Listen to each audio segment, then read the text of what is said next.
Master your money, free your future. Welcome to Budget for Life. My name is Jeremy. I am a financial advisor, but this video is not financial advice. And I'm also not a professional YouTuber. I want to talk about, though, GameStop's crazy margins on their PSA graded car business.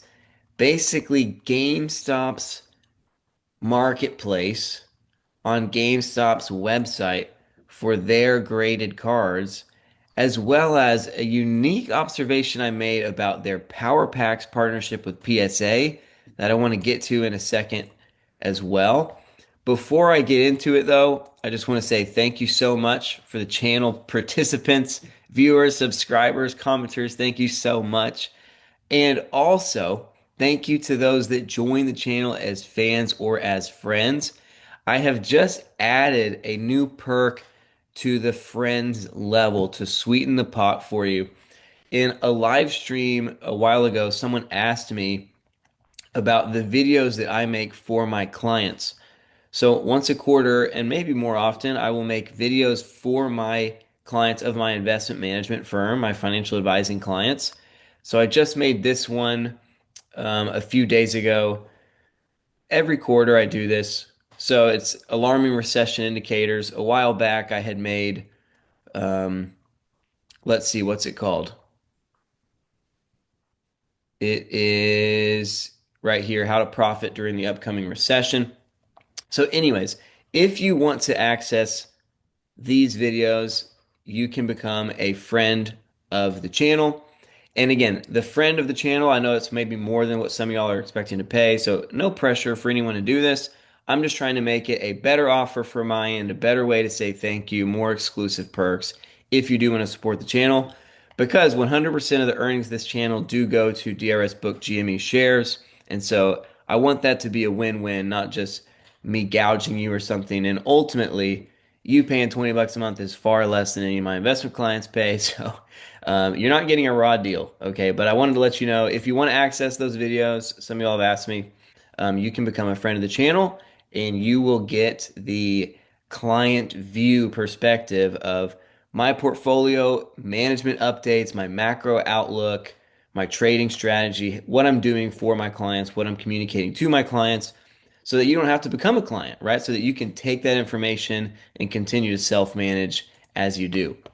So let's talk about GameStop's marketplace, their buying and selling of graded cards, because it has huge implications for this collectibles business. Um, we have seen, quarter over year in Q2 and in Q1. So in Q1 and Q2 of last year, their collectibles business made 137 million and then 140 million Q1 and Q2. Compare that to in 2025 when they made 211 million and 227 million.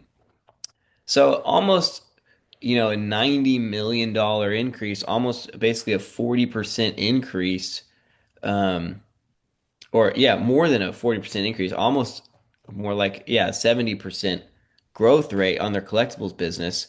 And these collectibles numbers do not include Lego and they do not include Power Packs. That is really important. This product is not represented in these numbers. But what is represented is a partnership with PSA for grading and a partnership and a decision by GameStop to begin buying and selling graded cards. So, what are the margins that they're getting on this?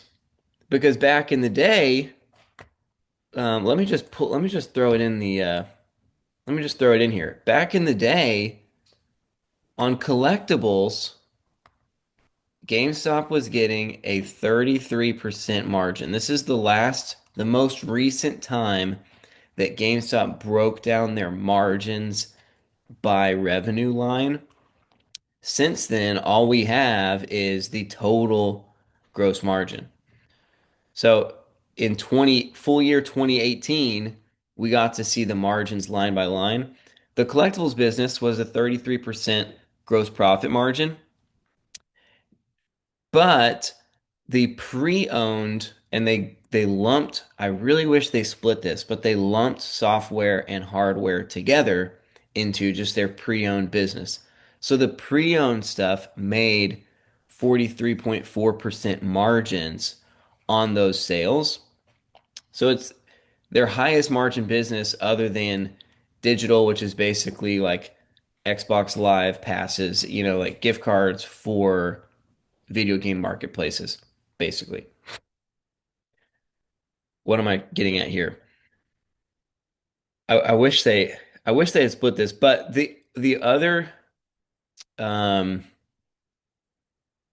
the new business here is buying and selling graded cards. So it's pre-owned, so it could be 43%, right? That would be what you would expect maybe on the highest end, right? But it's collectible, so maybe it's more like 33%. And how do we know what the margins are if they don't split them?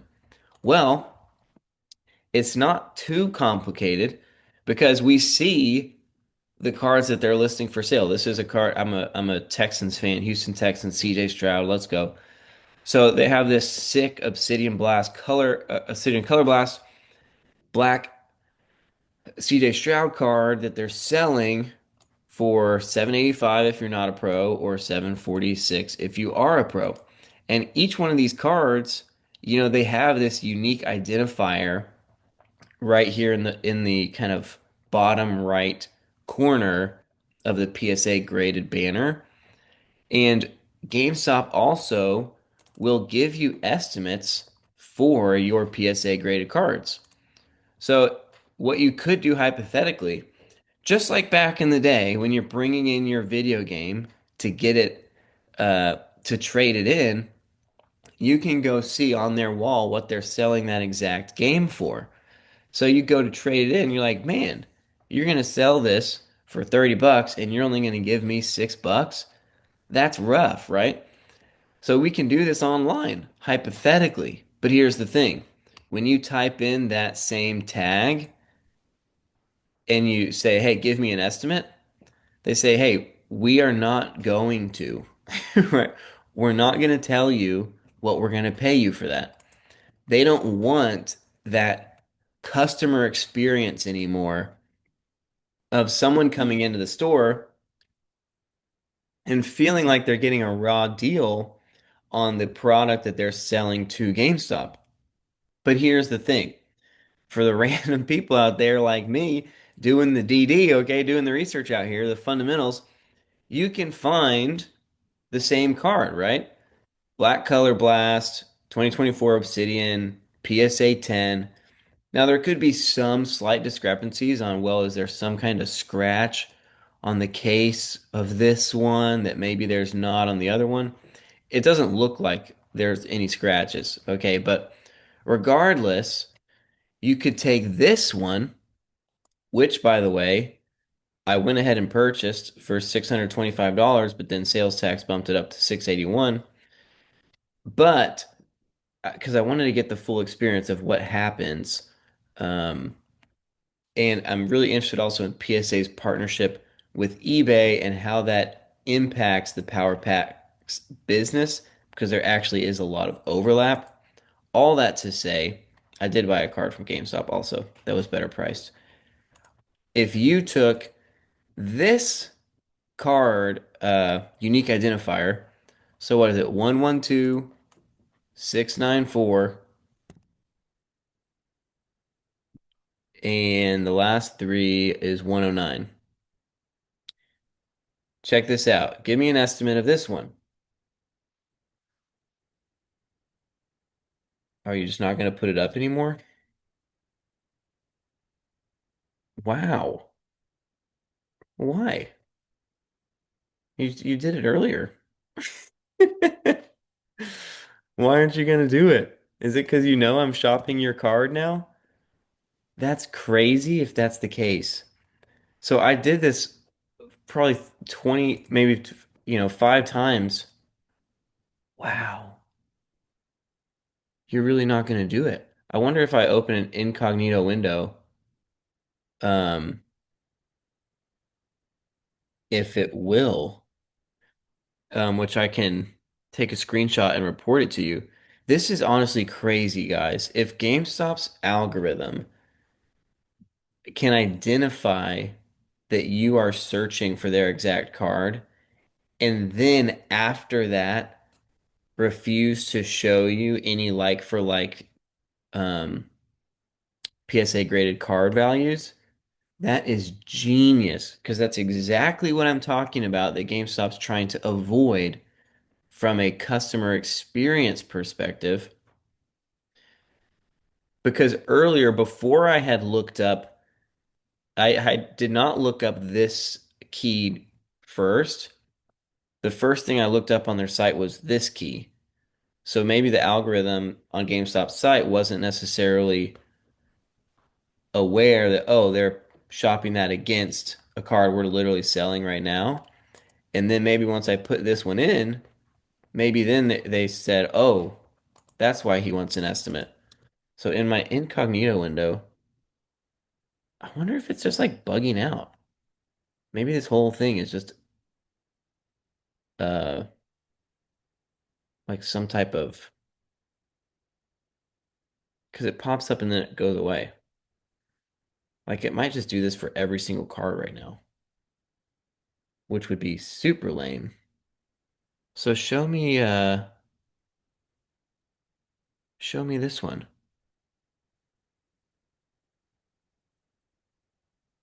Just show it to me. 116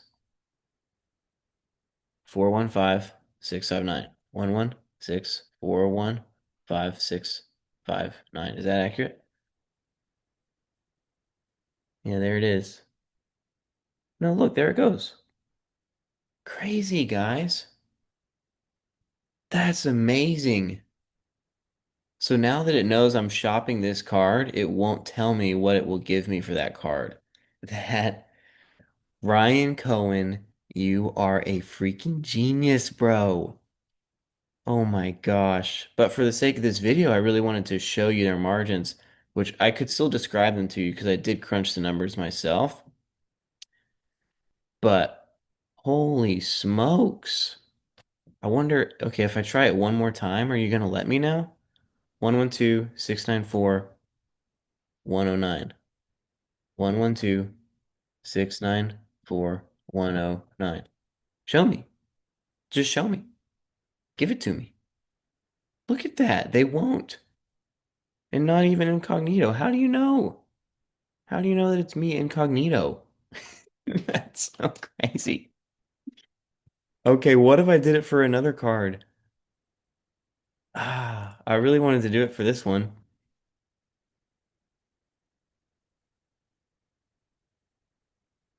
Football, Stroud, tens. It's not going to necessarily be the same impact on others, but let's just try to get a just like a basic, just a normal card. Here, give me this purple shock. There's probably so many of these. So let me go to eBay, find a purple shock, which by the way, if I look at ones that have actually sold recently, you can see like GameStop's price is pretty solid. This one was an auction and sold lower, but most of these are selling between 50 and 60 bucks. GameStop is selling it for $52. So honestly, a solid price. But what will they buy it from you for? That is the question. And are they already on to me? Are they going to block me for any card that they have the same card listed? 98007976. 98007976. Are you going to show me? Okay, they are going to show me. Boom. So, in this example, we can at least use, and then I'll tell you what the differences were for that Obsidian card. but they are selling it for worst case scenario, they're selling it to a pro for 52.24, right? 52.24. And then worst case scenario, they are um offering a pro 37.02 for it. Store credit, don't even worry about the margins here because the GameStop margins, if someone elects for store credit, are inherently higher because literally all of that money is going to be spent at the store. And so it's just even more like the margins on what you will buy in the store won't be as high as the margins they're getting on this collectibles business, but they're getting the 52. So if what I'm saying, this is the worst case scenario for GameStop because if you were a pro that converted to $42, well, you've just made yourself what that's $10 that GameStop makes off the jump. So they're buying it from pros for 42, selling it to pros for 52. So they made those $10, but then you're going to spend $42 at the store. And those $42, on average, they're going to have a 30% margin on. And so the 30, $42, so that's another $12 of profit that GameStop's going to make. And that's if you only spent $42. In reality, you're going to buy something that's 50 or 60 bucks and then use your store credit towards that, right? So the worst case margin scenario for GameStop is that you just take the pro cash and the difference there, 52.24 minus 37.02 is 15.22 divided by 37.02. 41% margins. Worst case. First of all, these are estimates. So let's talk about the worst case. They're estimates subject to change after inspection. So if when you go to the store, they see a little tiny scratch on the actual case or some type of fog on the case, then they reserve the right to give you even less than this. And if they just want to, right? Every store is probably its own graded car purchasing entity with its own employee. So you'd hope you'd get something really close to this, but they might offer you less than this. They're not going to offer you more than that unless a lot of time passes and something happens with that player that now all the cards are worth more or something like that. But basically, the lowest margin GameStop's going to take is 41%, which is, look at that, 8%. That is like a 25% improvement on their collectibles margin that was already a higher margin than their total business margin. Their total business was running at a 27.9, and they just got a 25% improvement to a higher margin line of their business. But what if you sold it to someone that wasn't a pro? And what if the person that sold it to you wasn't a pro, right? Then you're talking about 54.99 minus the 33.32 that you paid is 21.67 divided by 33.32, 65% margins. Holy smokes, guys. 65% margins. And for reference, the Obsidian card that I was looking at, it was similar. It was actually a little bit wider. So maybe on the super high-end cars, they bake in actually even a little bit more margin for themselves. Like the worst case was like a 46%. Um, and the best case was a little higher than 65, maybe more like 70. So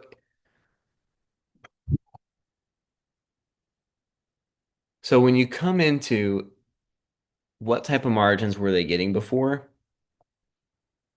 GameStop got a bad rap for the 43% margins they were getting on their buy and sale business before. And now they are getting 50% higher margins than they were then on PSA graded cards. Just crazy the implications here that all of these dollars that GameStop made, this extra $90 million in collectibles sales are basically, what did I estimate over here? 50 to 60% margins for a business that used to be 33%. And this dollar figure is not done growing at all. Obviously, you have Lego coming online. Obviously, you have Power Packs. But what I'm saying is just their PSA grading business and their card buying and selling business, like this part of their website, is not done growing. And it's intuitive because if anyone's like if you had a a restaurant that makes burgers and then one day you decide you're going to start making pizza also, do you think you will have saturated your pizza market within 6 months? No, it takes time for people to realize, oh, I can get that here. Next time I'm hungry for pizza, I might want to come here. Or if you're a service business, let's say you do window cleaning and you're going to start adding a power washing line. Do you think within 6 months that your power washing business is fully mature, particularly when your window cleaning business is what, 30 years old? GameStop founded in 1990 something.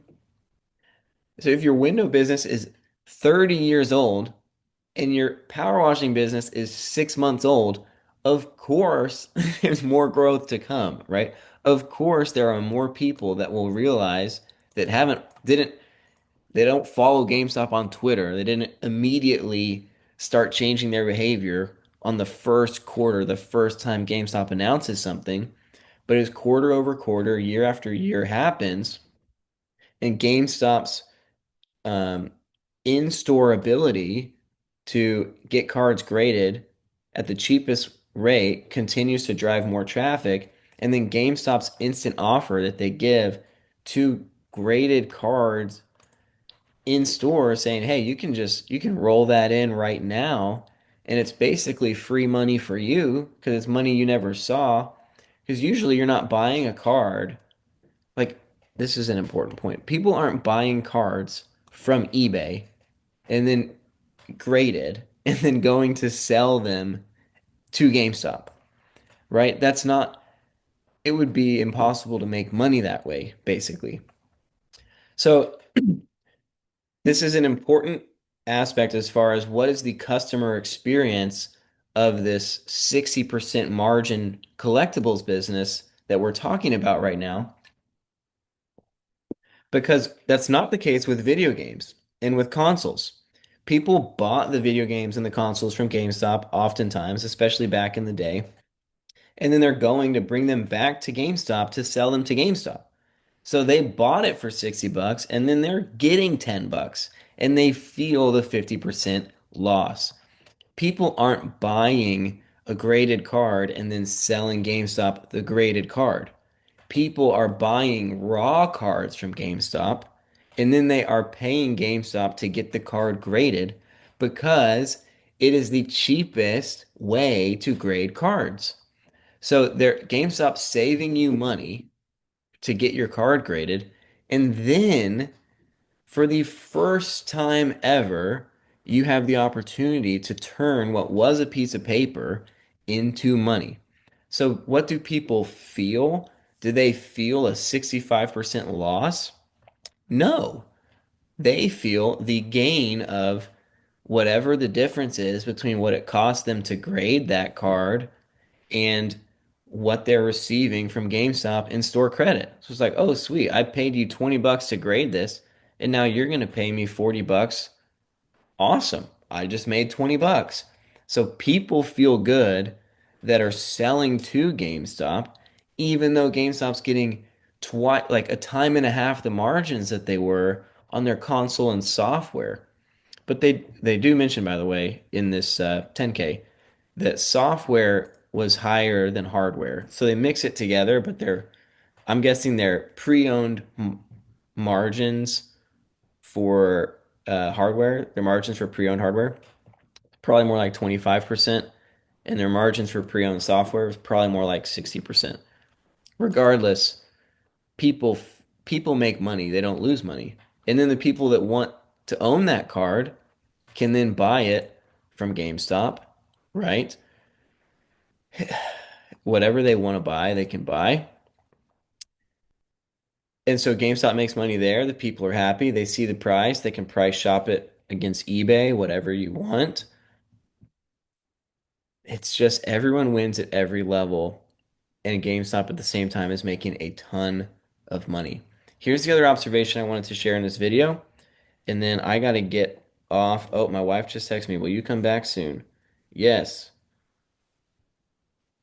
Okay, so basically, what I had been thinking is this is GameStop's marketplace, right? This is GameStop's marketplace, and this is PSA's marketplace that GameStop is receiving a commission to sell. This is where GameStop buys and sells their cards. This is where GameStop sells PSA's cards. That's how I had been thinking about it as I approach this task of modeling their collectibles sales and particularly valuing their collectibles business moving forward. And I thought that was pretty sound. That's pretty solid. Like, this is the PSA vault. These are PSA's cards. It's a partnership with PSA. You can't use GameStop gift cards here. You don't get the $5 GameStop Pro discount here at Power Packs. Like, this is just GameStop's probably receiving a 6.5 or 6% fee for the revenue that comes in. And PSA is getting the total revenue, and PSA is the one paying for the card when you buy it back. That's what I was thinking, but that's not the case. Let me show you. This is genuinely a blended experience at Power Packs. GameStop, so what I just described is happening. GameStop is selling PSA's cards and just receiving a fee for selling those cards. That's happening, but GameStop is also selling their cards here. So GameStop is selling PSA's owned PSA Vault cards, but GameStop is also selling GameStop's cards that they also hold in the PSA Vault. And why do I think that? There's two reasons. One is when you buy this, you get an instant offer that is from GameStop. And that is your chance to sell the card to GameStop. You don't get another chance to sell the Power Packs pull to GameStop. But look what you do get is for the cards that you vault, later on, you receive offers from PSA to buy the cards. These offers from PSA sometimes are higher, sometimes are lower than GameStop's offer. So you could sell it to GameStop right off the bat, or you could vault it and then have the chance to sell it to PSA with PSA's instant offer. But here's the thing. There are only 6 cards that I'm receiving an offer for, despite the fact that I have 8 cards in my vault. And look, if you go to PSA's website, you can look at your vault, your PSA vault through PSA's website. And on PSA's end, check this out. I only have, oh, maybe that's not true actually. One, two, okay. They are all there. Okay, so never mind. So all 8 cards are there. I thought there were only 6 cards on PSA's end. And I was like, oh, well, no brainer. These are definitely GameStop's. Like 2 of these were GameStop's cards, and 6 of these were PSA's cards. But now I'm thinking that might not be the case. That's actually super awesome for me modeling because I feel like I want to go back on what I just shared and stick, I don't know. I think it is honestly blended though. I think some of these are GameStop cards, and then PSA has the opportunity to make their offer. It wouldn't make sense for a GameStop offer and a PSA offer to exist separately if all of these cards are strictly only PSA cards. And it also wouldn't make sense for GameStop, who has their own marketplace, to refuse to sell any of their cards through the Power Packs model. Um, where is Power Packs? Like GameStop doesn't want their inventory to get clogged with stuff they don't want. So it's easy for them to just send it to Power Packs, right?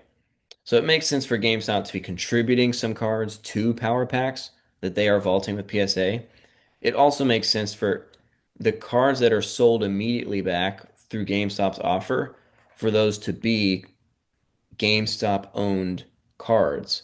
Just like when you get the card graded through GameStop, PSA's instant offer does not come to you.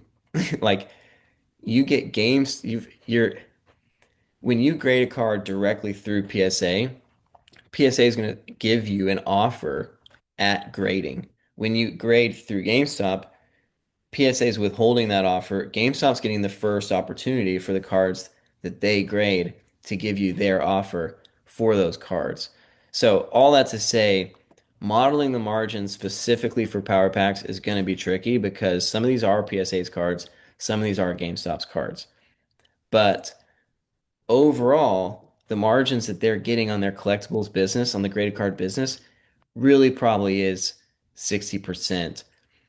We see it obviously on the GameStop controlled marketplace, but then on the partnership, Power Packs, these immediate sales, we read in a recent article that at Cardsmith that cards were trading 6 to 15 times before they got vaulted. And so again, how does GameStop recognize that revenue? I think it's totally possible that basically they are basically if it's a 10% margin times 6 times, it's a 60% margin. And so does GameStop allow PSA to recognize the top line revenue and they just recognize the fee credit? I think totally possible. Sorry, this was a little bit jumbled.